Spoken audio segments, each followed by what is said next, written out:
دیکھیے حسن، میرے خیال میں کہ آپ یہ پہلی دفعہ تو نہیں ہوئی یہ سب کچھ ہو رہا.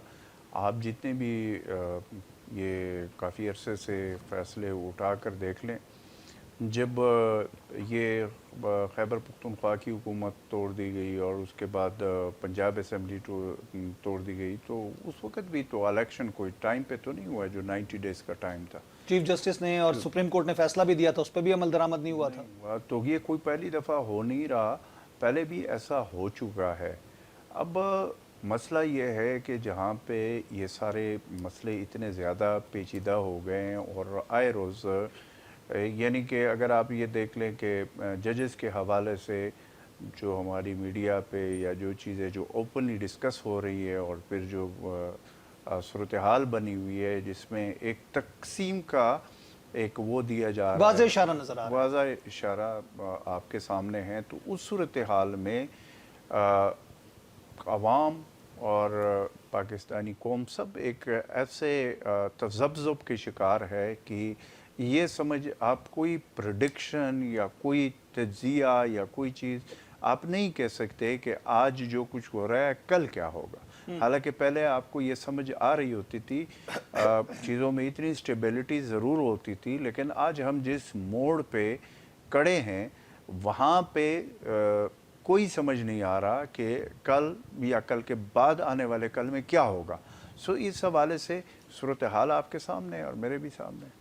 لیکن اجمل صاحب بات یہ آتی ہے کہ مولانا صاحب کا اس وقت ویٹ جو ہے وہ ہمیں بہت زیادہ ہیوی ویٹ اس وقت نظر آ رہے ہیں، خاص طور پر ان کی ضرورت کے حساب سے ان کے جو نمبر ہیں ان کو حاصل کرنے کے لیے تقدو کی جا رہی ہے. ان کی طرف سے بیانات بار بار یہ آ رہے ہیں کہ میں اپوزیشن کے ساتھ کھڑا ہوں. رانا ثناء اللہ صاحب نے بھی کل بات کی اور ایک ٹیلی ویژن پروگرام کے اندر وہ کہتے ہیں کہ جی نمبر گیم پورے ہو جائیں گے. کبھی کہتے ہیں کہ مولانا صاحب کا ہونا بہت ضروری ہے، کبھی کہتے ہیں اس کے بغیر. بہت سارے ان کے نون لیگ کے رہنما جو ہیں وہ کہتے ہیں جی ہمارے نمبر گیم پورا ہو چکا ہے، کوشش کر کے دیکھ لی انہوں نے، لیکن اس پہ پھر ان کو سبکی کا سامنا کرنا پڑا.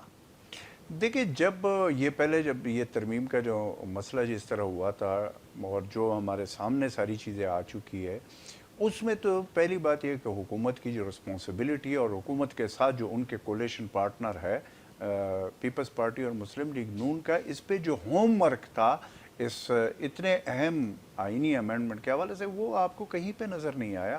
اور آخری رات تک، آخری دن تک یہ نظر آ رہا تھا کہ جی آنیا جانیاں لگی ہوئی تھی لیکن کسی کے پاس نہ مسودہ تھا. ابھی بھی آپ دیکھ لیں، کوئی کہتا ہے کہ جی میرے پاس تو مسودہ آیا نہیں ہے.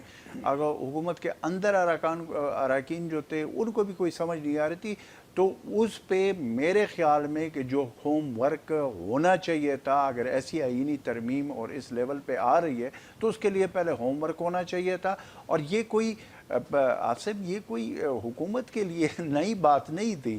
یہ پچھلے کئی مہینوں سے جب سے یہ حکومت آئی ہے اس وقت سے یہ بات چل رہی تھی کہ ایک آئینی امینڈمنٹ آئے گی، اور اس آئینی امینڈمنٹ کے لیے اگر میں یہ کہوں کہ یہ جو موجودہ حکومت ہے اس کی اگر آنے کی اور ان کی جو اگر میں فرسٹ پرائورٹی کی بات کروں تو ان کی یہی تھی کہ یہ جو آئینی امینڈمنٹ ہے یہ کرنی ہے.